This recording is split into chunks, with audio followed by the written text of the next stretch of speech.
just grew up around hustling. You grew up around with whatever you see, you know what I'm saying? My hood was just drugs and violence, and that's basically what I grew up doing. I've been hustling since a little kid, like selling drugs, like. Blurring the lines between different musical styles is a powerful tool in any musician's arsenal, and while acts like Machine Gun Kelly or Post Malone have opened the door for experimental and unusual forms of crossover in rap, few artists have managed to create a style as unique as that of SosMula. Already writing his own raps by the 7th grade, Sos wouldn't take things more seriously until much later on in life when he met his eventual musical partner, ZillaKami, the day after he was released from a lengthy prison bid. That's when a desire to better himself and his unapologetic love for money would lead to the creation of SosMula, heavy emphasis on the Mula. So if you've ever wondered how a guy who spent more time in a jail cell as a teen than in his own home wound up becoming an underground rap sensation, well, you're about to find out on our newest episode of Before They Were Famous. But before we get started, please take a second to like, subscribe, turn on your notifications, all that good stuff. Otherwise, how else do you expect us to earn all our hard-earned moolah? Anybody? Anybody? All right, I tried. Anyways, let's get into this story.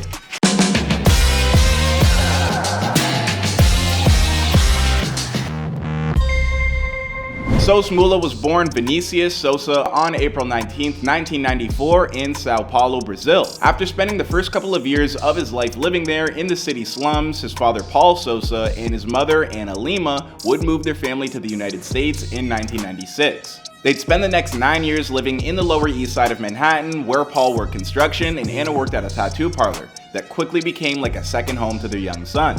I mean, how else do you think a guy winds up being covered in that much ink? Cristo right here from Rio, statue that's in Brazil on my forehead. Sleeves right here, you know, that's the set.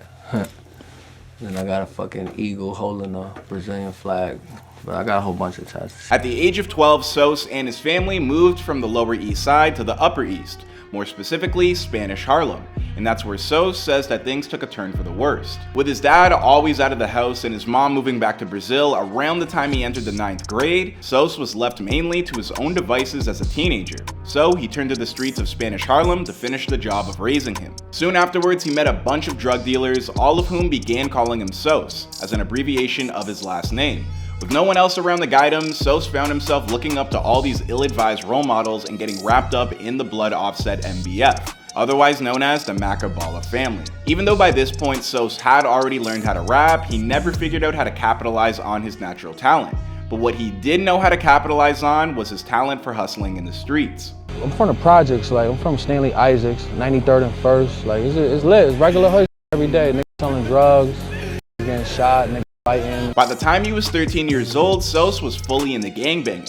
He'd spend most of his time cutting out of school to sell drugs or cook crack, and took part in so many robberies that he eventually lost count of them all. Then, at age 16, he caught his first gun charge. At the time, he was brought in by police for firing his weapon in public, but since he didn't hit anybody, he was eventually released on bail. A little rattled from his first near cell call, Sos flirted with the idea of going straight by picking up a job in construction like his father, but that only lasted 1 week before he quit. That kind of life simply wasn't for him. Instead, while out on bail, Sos would continue to fight his gun charge before getting caught for selling crack. That's how Sos ended up doing his first real bid at the age of just 17. After 18 months in jail, Sos came home only to immediately get locked up again for a parole violation. He'd spend another 6 months inside, and then the whole process would start over. He got out, violated his parole by doing something he shouldn't have been doing, and then he'd go back in for another 90 days. Upon returning home from his most recent infraction, Sos managed to keep himself clean for a couple months, but this too didn't last. He'd violate parole for a 4th time and return to prison for a further 11 months. The case that finally broke the cycle happened in 2013. That's when Sos was caught in a house raid with drugs on him. He'd bail himself out after being detained and then spend the better part of the next 2 years fighting the case. But he was eventually sentenced to 15 months behind bars. Getting locked up, catching cases and you know what I'm saying? I just told myself like, that street shit, you know what I mean? Whack. I'm gonna keep going to jail, it's gonna be a waste of talent. So when he got out in 2016, Sos knew he was done with the streets for good. So he moved out of Spanish Harlem and moved to Brooklyn, where he teamed up with the man that we know as ZillaKami. As mentioned earlier, Sos's main hobby growing up was music. He dabbled a little bit in drawing as well, but music was always what spoke the loudest to him, and he'd collect as many CDs as he could as a kid. Inspired by rappers like Young Thug, Future, Chief Keef, and 50 Cent, Sos began writing his own raps in the 7th grade. But hip-hop wasn't the only genre he loved to listen to. He also loved pop music. He explained during an interview with The Revolver, "My favorite song to this day is Wonderwall by Oasis. I performed that for a talent show in the 4th grade." He also grew up listening to acts like the Deltones, Bob Marley, and James Brown. But the older he got, the more he gravitated towards hip-hop.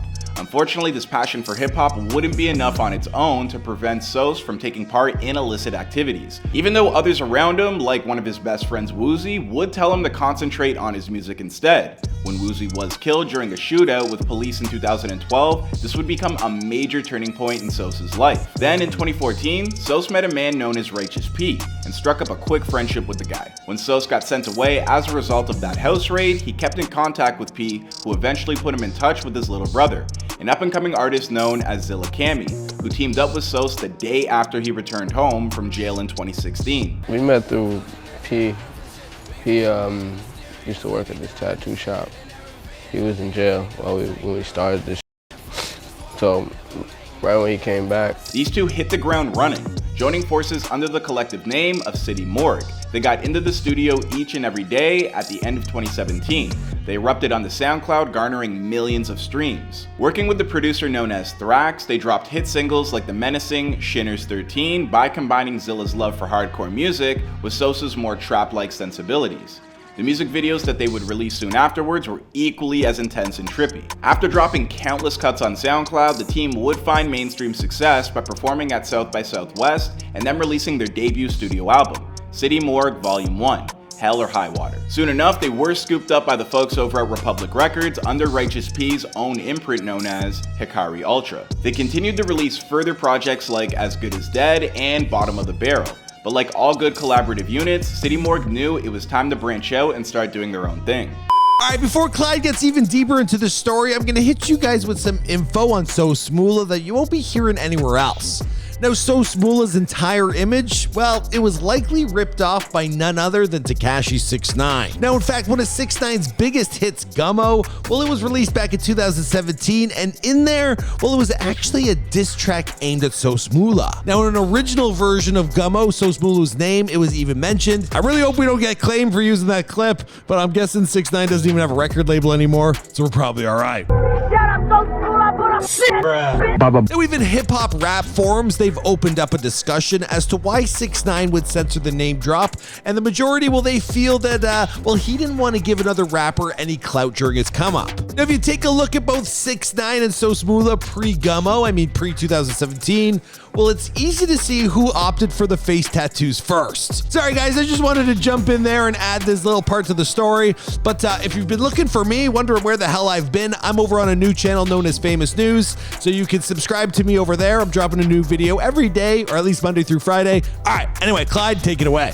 Having been teasing a project of his own since the release of Hell or High Water, Sos finally made good when he delivered his debut solo mixtape, 13 Songs to Die To, in August of 2021, which features singles like Vanilla Sky and Criminal, curated from a reported 300 tracks that Sos had recorded on his own during the worldwide pandemic. It's a lot of tracks. A little over half a year later, Sos would drop his second solo project, Too High to Die, in April of 2022, a mixtape that allowed him to be a little bit more himself with a darker vibe set underneath some frantic electronic beats, like the lead single, Yakuza 2000. As for what's next for this fast-rising, genre-breaking star, well, he told us, "My goals are to become a legend in music and make timeless music, and also to keep setting trends by changing the culture non-stop." So in other words, no pressure. I mean, then again, it's not like Sos hasn't already accomplished half of that list already.